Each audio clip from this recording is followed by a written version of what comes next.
Morning everyone, welcome to Alpha Zone. आज हम करेंगे मैथ्स का 6th क्लास का प्रैक्टिस पेपर, जो आपके आने वाले एग्ज़ाम के लिए काफ़ी इंपॉर्टेंट है। अब इसमें हम देखेंगे कि एग्ज़ाम का पैटर्न क्या रहेगा। 2.5 घंटे का आपका एग्ज़ाम है, 60 मार्क्स का। इसके अंदर आपके आएंगे 5 सेक्शंस ABCDE, और इनकी मार्किंग यहाँ पर लिखी हुई है। ए सेक्शन में है 12 क्वेश्चंस 1 मार्क के, इसमें 6 क्वेश्चन 2 मार्क्स के। सी सेक्शन में 3 क्वेश्चन 3 मार्क्स।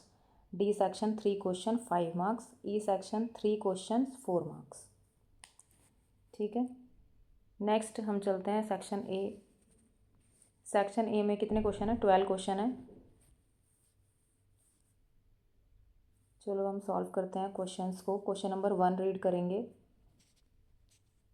और अपने आप करने की कोशिश भी करेंगे। जो फर्स्ट क्वेश्चन है वो क्या है? Largest number formed by the digit 3058 is. 3058 से लार्जेस्ट नंबर कौन सा बनेगा? तो आपको पता है 4 डिजिट हैं ये।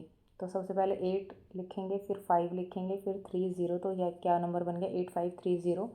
तो हमारा बी ऑप्शन करेक्ट हो जाएगा। नेक्स्ट क्वेश्चन में हमें ये कुछ फ्रीक्वेंसी दे रखी है। तो हमें पूछा है टैली मार्क। क्या पूछा है? टैली मार्क 5 का, यानी 5 यहाँ पर कितनी बार है? 1 2 3 और 4 5 6 7 बार है। तो 7 कैसे लिखेंगे टैली मार्क्स में? 1 2 3 4 5 6 7। कौन सा ऑप्शन में है ये? Option number A is correct. Next question number 3, sum of smallest and largest 3 digit number is. तो हमें क्या निकालना है? सम निकालना है। 3 digit smallest number is 100 and largest number is 999। दोनों का सम क्या होगा? 1099। Option B is correct. Next question number 4, Virahanka number sequence. ये इंपॉर्टेंट है, इसको सब ध्यान से सुनेंगे। विरहांका नंबर सीक्वेंस क्या होता है? अगर हमें कोई नंबर जैसे 1 से स्टार्ट होता है, विरहांका नंबर हमेशा 1 से स्टार्ट होते हैं। तो देखो यहाँ लिखा हुआ है स्टार्टिंग फ्रॉम 1 एंड 2, 1 से या 2 से स्टार्ट होते हैं।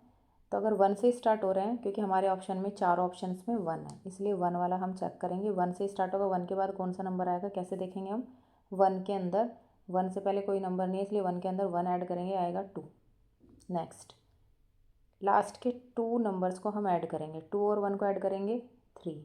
और नेक्स्ट नंबर लिखने के लिए पीछे के 2 नंबर्स को ऐड करेंगे। पीछे 2 नंबर ये हैं, 2 और 3 को ऐड करेंगे 5। अब नेक्स्ट नंबर लिखने के लिए इन दोनों को ऐड करेंगे, 5 और 3 8। अब नेक्स्ट लिखने के लिए 8 और 5 को ऐड करेंगे, कितना आएगा? 13। तो हमारी क्या सीरीज़ बन गई? 1 2 3 5 8 13। कौन से ऑप्शन में है ये? Option number A is correct. ठीक है, जिसको समझ में नहीं आया तो आप वीडियो को पीछे वो ले जाइए और दोबारा से देखो। Next question is 5th, line segment. रेखाखंड। रेखाखंड को हम कैसे लिखते हैं? ऐसे। इसके ऊपर बिल्कुल सिंगल सिंपल लाइन, मतलब बिल्कुल सिंपल लाइन रेखाखंड होती है। अगर लाइन के दोनों तरफ एरो बना दें तो ये लाइन बन जाती है, और अगर एक एरो बनाए इसकी तरह तो ये क्या है? किरण, रे। ठीक है, लेकिन हमसे क्या पूछा है? लाइन सेगमेंट रेखाखंड पूछा है, तो ऑप्शन सी हमारा करेक्ट हो जाएगा। कौन सा option? Option C is correct. Next, the next number in the sequence 100 90 80 70 is. ये बहुत ईजी है तो सब कर लेंगे। इसका आंसर क्या हो जाएगा? 70 के बाद क्या आएगा? 60। Option A is correct. Next 7th question, the palindromic out of the following is. Palindromic numbers. Palindromic numbers क्या होते हैं? ऐसे नंबर्स जिनको सीधा करो या उल्टा करो वो सेम रहते हैं, उनमें कोई चेंज नहीं होता। जैसे 212। अब इसको अगर इधर से लिखूँगी मैं तो 212 रहेगा, इधर से लिखूँगी तो भी 212 रहेगा, मतलब कोई चेंज नहीं आ रहा, नंबर सेम है, नंबर चेंज नहीं हो रहा। तो इस नंबर को भी पैलिंड्रोमिक मूवमेंट कहेंगे, नंबर पैलिंड्रोमिक नंबर कहेंगे इसको। तो हम ऑप्शन में देखेंगे पैलिंड्रोमिक नंबर कौन सा है? Option B.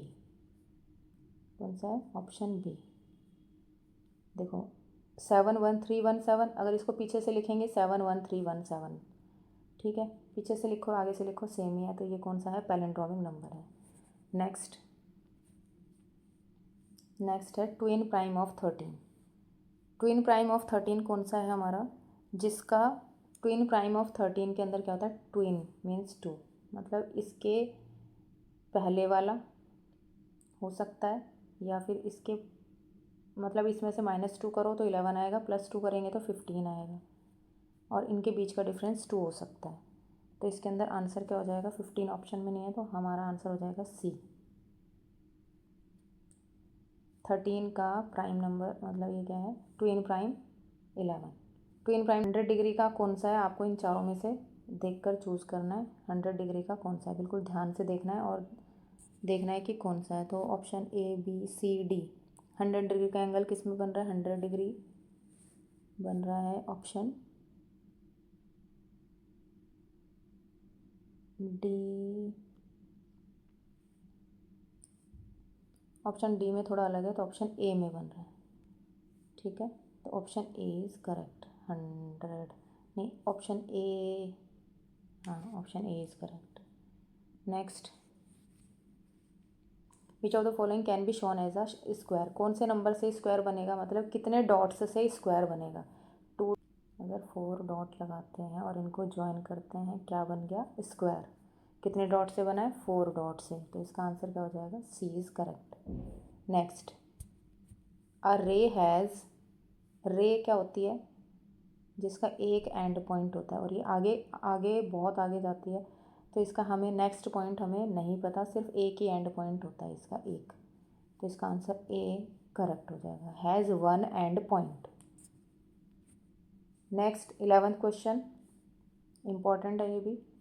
In Collatz conjecture the rule of odd numbers, इसके 2 रूल होते हैं, एक ऑड नंबर का और एक इवन नंबर का, मैंने यहाँ लिखे हैं, नोट करेंगे सब। इवन नंबर रूल होता है डिवाइडेड बाय 2 और ऑड नंबर रूल होता है मल्टीप्लाई बाय 3 ऐड 1। ऐसा नंबर जो 2 से डिवाइड हो जाए इवन नंबर में तो वो कोलेंज कंजक्चर रूल में आएगा, और ऐसा नंबर ऑड नंबर होना चाहिए, उसको मल्टीप्लाई बाय 3 करें और ऐड उसमें 1 करें तो वो कोलेज कंजक्चर नंबर हो जाएगा। तो इवन के और ऑड के इसके अंदर 2 रूल है, दोनों आपको करने हैं। इस क्वेश्चन में ऑड के लिए पूछा गया, ऑड का रूल पूछा गया, लेकिन आपके एग्ज़ाम में इवन का भी आ सकता है, इसलिए इवन का भी आपको लर्न करना है और ऑड का भी आपको लर्न करना है। अब यहाँ पे ऑड का पूछा है तो आंसर कौन सा ठीक हो जाएगा हमारा, ऑड के हिसाब से हो जाएगा मल्टीप्लाई बाय 3 एंड ऐड 1, यानी option A is correct. Next question, अब हम सेक्शन बी पर आ गए हैं, हमारे 12 क्वेश्चन कंप्लीट हो गए हैं, 12 क्वेश्चन कंप्लीट हो गए हैं। अब सेक्शन बी में बोला गया है कि 50 हमें मतलब ये फिल करने हैं और फिल करके 4800 बनाना है। तो यहाँ पर क्या आएगा, 50, 300, 120 और 1500 दिया हुआ है। तो जब मल्टीप्लाई हम करते हैं तो सबसे स्मॉल नंबर को हमें मल्टीप्लाई करना है। कौन कौन से स्मॉल है इन चारों में से, 50 और 120, 50 और 120। तो हमें यहाँ लिखना है 50, यहाँ लिखना है 120, ठीक है। जहाँ पर भी मल्टीप्लाई वहाँ पे 2 स्मॉल नंबर लिखने हैं आपको चारों में से, ठीक है। अब यहाँ पर क्या करना है, दोनों जगह प्लस करना है, एक नंबर यहाँ लिखना है, एक नंबर यहाँ लिखना है, एक यहाँ लिखना है, एक नंबर यहाँ लिखना है। अब हमारा कौन सा बच गया, 1500 और 300। तो जो बड़ा नंबर है उसको यहाँ लिखेंगे -1500 और जो छोटा नंबर है वो लिखेंगे यहाँ पर। तो जब आप इसको सॉल्व करेंगे तो आ जाएगा आपका 4800। फाइनल आंसर हमारा क्या हो जाएगा, 50 × 120 -1500 + 300। जब आप इसको सॉल्व करेंगे तो आंसर क्या आ जाएगा आपका 4800, ठीक है। तो करेक्ट आंसर इसका ये है। Next question, next is question number 3, draw an angle of 40 degree using a protractor. ये आप सब ड्रॉ कर लेंगे प्रोटेक्टर का यूज़ करके 40 degree angle. Next, right 2 common multiples of 16 and 20। मतलब ऐसा नंबर जो जिसके टेबल में 16 भी आता हो और 20 भी आता हो, ये हम कैसे पता करेंगे, आप एलसीएम भी ले सकते हैं इसका। 16 किस किस के टेबल में आता है, वो 2 नंबर बताने हैं। 2 कॉमन मल्टीपल्स ऑफ 16 एंड 20। 2 के टेबल में भी आता है, 4 के टेबल में भी आता है। 2 के टेबल में 16 भी आता है, 20 भी आता है। 4 के टेबल में 16 भी आता है, 20 भी आता है। तो इसकी कॉमन मल्टीपल क्या हो गए? 2 and 4। Next question number 5 is, ये आपको एक टेबल दी हुई है जिसके अंदर पैकेट ए में बिस्किट कितने हैं? 5 बिस्किट नहीं है, एक बिस्किट 5 के बराबर है। क्वेश्चन में क्या दिया हुआ है? एक बिस्किट 5 के बराबर है, तो पैकेट ए में कितने बिस्किट होंगे? 5 5 या 25। पैकेट बी में यहाँ पर आप लिख लेंगे, अगर एक बिस्किट 5 के बराबर है तो यहाँ पर 25 होएगा, यहाँ पर 10, यहाँ पर 3 6 7 है, 35 हो जाएगा, यहाँ पर 15, यहाँ पर 25। ठीक है, सबको ऐसे लिखने हैं उनके नंबर्स। अगर एक बिस्किट 5 के बराबर है तो पैकेट ए में कितने हैं, बी में कितने हैं, सी में कितने हैं, डी में कितने हैं, ई में कितने हैं, ये आपको निकालना है। क्वेश्चन पूछा है कि हाउ मैनी, क्वेश्चन ए पूछा है how many biscuits are in packet E. Packet E में कितने बिस्किट हैं?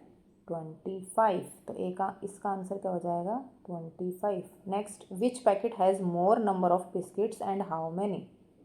कौन से पैकेट में सबसे ज़्यादा बिस्किट हैं? तो पैकेट सी। पैकेट सी में सबसे ज़्यादा बिस्किट हैं, कितने? 35। तो आपको ये लिखना है पैकेट ई में सबसे ज़्यादा बिस्किट है कितने? 35। तो पैकेट का नाम भी लिखना है और नंबर ऑफ बिस्किट भी लिखना है। नेक्स्ट करेंगे हम, at what time during the day the hands of the clock make. Clock के अंदर स्ट्रेट एंगल कितने बजे बनेगा और राइट एंगल कितने बजे बनेगा, ये बताना है। तो उसके लिए हम एक क्लॉक बनाते हैं। देखो, ये 12 है, ये 6 है, 3 और यहाँ 9 क्लॉक है। अगर एक सुई यहाँ रहेगी और एक सुई यहाँ रहेगी तो इनके बीच का एंगल क्या बनेगा? Straight angle. तो क्वेश्चन ए पूछा है कि जब 6 बजेंगे, अब यहाँ पे कितने बज रहे हैं? 6 बजेंगे, तो यहाँ पे आप लिखना है 6 o'clock, 6 बजे स्ट्रेट एंगल बनेगा। अब यहाँ पूछा है राइट एंगल कब बनेगा। अब राइट एंगल, अब यहाँ पर तो आपको देखो, जब दोनों सुइयाँ बिल्कुल सीधी रहेंगी तो कितने बज रहे हैं? 6। एक और बात हम बता सकते हैं कि जब, अगर यहाँ पे 9 है, एक सुई 3 पे है और एक 9 पे है, तब भी यहाँ पे स्ट्रेट एंगल बनेगा। तो अगर 9 बज रहे हैं या 3 बज रहे हैं तो आप यहाँ पे लिख सकते हैं कि 9 बजे भी स्ट्रेट एंगल बनेगा, 3 बजे भी स्ट्रेट एंगल बनेगा। तो कोई सा भी आप टाइम लिख सकते हैं दिन का। ठीक है, दिन का टाइम लिख रहे हैं तो साथ में क्या लिखना है आपको? AM लिखना है, AM, क्योंकि यहाँ पूछा है दिन का। ठीक है, अब राइट एंगल कब बनेगा? राइट एंगल कैसे बनाएंगे हम? अब राइट एंगल देखेंगे, यहाँ पर क्या है? 12 6 9 सॉरी 3 9। तो अगर एक सुई 12 पे है और एक क्या है? 3 पे, तो इनके बीच का जो एंगल है ये क्या है? 90 डिग्री। अब कितना 90 डिग्री बनेगा? यानी कि यहाँ पर कितने बज रहे हैं? यहाँ बज रहे हैं 12:15। 12:15। तो 12:15 इसका 12:15 पे कितने डिग्री का एंगल बन रहा है? 90 डिग्री। 90 डिग्री को ही राइट एंगल बोलते हैं। तो ये आपका आंसर, टाइम पूछा है तो टाइम बताना है। 12:15 पे 90 डिग्री का एंगल बनेगा। ठीक है, नेक्स्ट क्वेश्चन नंबर 7 में बोला है कि number 21 in the form of a triangle, कि अगर आपको 11 डॉट्स मिल जाए तो उससे ट्राइंगल आप कैसे बनाएंगे। तो आपको डॉट्स का यूज़ करके ट्राइंगल बनाना है। 1 2 3 4 5, फिर देखो एक 1 2 3 4 5 6, अब ऊपर कितने डॉट आएंगे? 1 2 3 4 5, नीचे 6 है तो ऊपर 5, फिर 4, फिर 3, ठीक है, फिर 2, फिर 1। तो कितने हो गए ये? 7 8 9 10 11 12 16 17 18 19 20 21 22। एक एक्स्ट्रा हो गया तो एक नीचे से हटा देंगे। तो इस टाइप से आपको, अब देखो ट्राइंगल बन गया ना, ट्राइंगल बन गया ना ये। तो आपको इस तरीके से बनाना है। आपको एक ट्राइंगल बनाना है, उसके अंदर 21 डॉट आपको लगाना है। 1 2 3 4 5 6 लगा दो, फिर 5, फिर 4, फिर 3, फिर 2, फिर 1, ऐसे करके आपका एक ट्राइंगल बन जाएगा। तो आपको ध्यान रखना है कि अगर नंबर दिया हुआ है कोई और उससे ट्राइंगल बनाना है तो ऐसे बनाना है। और इससे पहले मैंने एक क्वेश्चन कराया था जिसमें स्क्वायर बनाना था, तो वो 4 डॉट से स्क्वायर बनेगा। ठीक है, next K4 graph. K4 graph कैसे बनाते हैं? के फोर, फोर का मतलब है 4 डॉट्स, पहले 4 डॉट्स लगाइए और इनको मिला दो। इसका नाम लिख दो ABCD। अब इनके जो आमने सामने के वर्टेक्स हैं इनको भी आपस में ज्वाइन कर देंगे, ये बन जाएगा आपका K4 ग्राफ। ठीक है, next 8th question, write first 6 odd numbers and then add them, what kind of number you get. आपको 6 ऑड नंबर लेने हैं और उनको क्या करना है, ऐड करना है। जैसे 1 3 5 7 9 और 11, इन सबको आपको ऐड करना है और जो भी आंसर आएगा बस वही पूछा है। Next question number 9, draw a line and line segment. Draw a line and line segment, एक लाइन ड्रॉ करनी है और एक लाइन सेगमेंट ड्रॉ करनी है। सबको पता होना चाहिए लाइन क्या होती है, लाइन सेगमेंट क्या होती है और रे क्या होती है। देखो एक लाइन ऐसे ड्रॉ होती है, इसको आगे भी बढ़ा सकते हैं, इसको इधर से भी आगे बढ़ा सकते हैं, इसको बोलते हैं लाइन, जो दोनों साइड से हम आगे बढ़ा सकते हैं, इसलिए हम इन दोनों की तरफ ऐसे एरो बना देते हैं। एरो का मतलब है इसको इधर भी बढ़ा सकते हैं और इसको इधर भी बढ़ा सकते हैं, तो ये क्या होगी, इसे बोलते हैं लाइन। अब लाइन सेगमेंट क्या होती है, लाइन सेगमेंट जिसके दोनों तरफ एरो नहीं होते इसको बोलते हैं लाइन सेगमेंट। क्या बोलते हैं, लाइन सेगमेंट। तो अब इसमें आपका डिफरेंस पूछा है कि दोनों में क्या अंतर है, तो आपको बताना है कि जो लाइन होती है उसके कोई भी एंड पॉइंट नहीं होता, नो एंड पॉइंट, और जो लाइन सेगमेंट होती है इसके 2 एंड पॉइंट होते हैं, एक ये वाला और एक ये वाला, 2 एंड पॉइंट।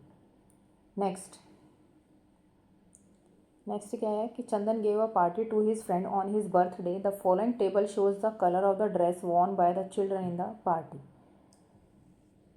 ये आपको एक टेबल दी हुई है जिससे आपको क्या करना है, आपको एक पिक्टोग्राफ बनाना है, जो मैंने यहाँ पे आपको बनाकर दे दिया है। इसमें क्या करना है आपको, कलर ऑफ द ड्रेस, ये जो ड्रेसेस हैं ये बच्चों ने पहन रखी है। अब ब्लू ड्रेस 8 बच्चों ने पहनी हुई है, ब्लैक ड्रेस 4 ने पहनी हुई है, तो वैसे ही आपको पिक्टोग्राफ बनाना है। तो ज़रूरी नहीं आप ड्रेस बनाएं, यहाँ पर आप कोई भी अलग इमोजी बना सकते हैं। बिस्किट मैंने बना दिए हैं, जैसे ब्लू के कितने 8, तो आपको यहाँ पे 8 बनाना है। ब्लैक कितने थे 4, तो मैंने 4 बिस्किट बना दिए। ग्रीन कितने थे 3, तो 3 बना दिए। ये आपका आंसर रहेगा। जब पेपर में ऐसा आएगा पिक्टोग्राफ बनाना, तो आपको ऐसे ही बनाना है। ठीक है, तो आपको ऐसे बनाना है, ये इसका आंसर हो जाएगा यहाँ से यहाँ तक। नेक्स्ट, इसको आप ग्राफ की फॉर्म में भी, बार ग्राफ की फॉर्म में भी बना सकते हैं। बार ग्राफ ऐसे, जैसे यहाँ पर सबसे ये ब्लैक कितनों ने पहनी है वो यहाँ पर लिखेंगे, सारे कलर्स नीचे लिखने हैं, ब्लैक ग्रीन येलो यहाँ लिखना है। और कितने बच्चों ने पहनी, जैसे ब्लैक 8 बच्चों ने पहनी, तो यहाँ 8 काउंटिंग लिखनी है यहाँ पे, 1 2 3 4 5 6 7 8 ऐसे। अब ब्लैक जैसे 4 ने पहनी है तो 4 तक आपको ऐसे एक बिल्डिंग सी बनानी है। फिर ग्रीन अगर 3 ने पहनी है तो ऐसे बनानी है, इसको बोलते हैं बार ग्राफ। येलो ऐसे।